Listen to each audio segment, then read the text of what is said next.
Run বন্যার NCL টি-20তে অবশেষে দেখা মিলেছে বোলারদের দাপট। বরিশালের বিরুদ্ধে ঝড় তুলেছে সিলেটের পেসাররা। তোফায়েল আহমেদ, খালেদ আহমেদ, এবাদত হোসেনদের পেস তাণ্ডবে মাত্র ১০৮ রানেই গুটিয়ে যায় বরিশাল। লো স্কোরিং ম্যাচে ২ উইকেটের জয় তুলে নিয়েছে সিলেট।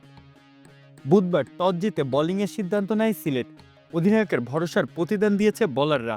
প্রথম ওভারেই অভিজ্ঞ আব্দুল মাজিদকে ফিরিয়ে দারুণ সূচনা এনে দেন এবাদত। নিজের দ্বিতীয় ওভারে আবারও আঘাত হানেন এবাদত। মিডিল অফে ক্যাচ তুলে সাজঘরে ফেরেন ফজলে রাব্বি। এরপরে দৃশ্যপটে আসেন তোফায়েল আর খালেদ। ৩ পেসারের চাপে পড়ে নিয়মিত বিরতিতে উইকেট হারায় বরিশাল।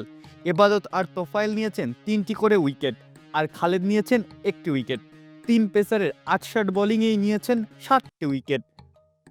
যদিও ১০৯ রানের মামুলি টার্গেটটাই পাড়ি দিতে বেশ বেগ পেতে হয়েছে সিলেটকে। ফর্মের তুঙ্গে থাকা জিসান আলমকে শুরুতেই ফিরিয়ে দেন রুয়েল মিয়া।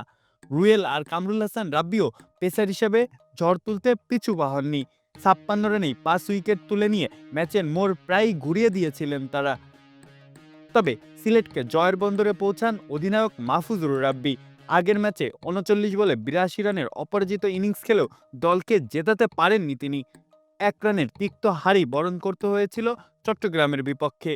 কিন্তু এ ম্যাচে আর ট্র্যাজিক গল্প লিখতে দেননি তিনি। ১৮ রানের দায়িত্বশীল ইনিংস খেলেই দলকে জিতিয়ে মাঠ ছেড়েছেন তিনি। বল নিয়ে হাতেও নিয়েছেন ১টি উইকেট।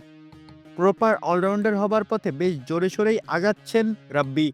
সব ছাপিয়ে কিন্তু সিলেট পেসারদের সাফল্য আলাদা করে নজর কাড়ে। জাতীয় ক্রিকেট লিগেও পেসারদের নৈপুণ্যে প্রথম শিরোপা জিতেছে তারা এবছর। ঘরোয়া ক্রিকেটে যেখানে স্পিনারদের জয় জয়কার, সেখানে পেসারদের এমন উত্থানের কাণ্ডারি হিসাবে সিলেট দল বাহবা পেতেই পারে। এনসিএল টি-20 লিগ হয়ে উঠেছে বেশ চমকপ্রদ। পুরানো সেনানীদের ফেরার চেষ্টা, পেসারদের ঝড় বা ব্যাটারদের রানের ফোয়ারা, অথবা মাহফুজুর রাব্বিদের মতো তরুণ তুর্কিদের আগমনী বার্তা যে দেশের ক্রিকেটের জন্য স্বস্তির বাতাসই বয়ে আনছে। মাহফুজ আহমেদ, খেলা ৭১।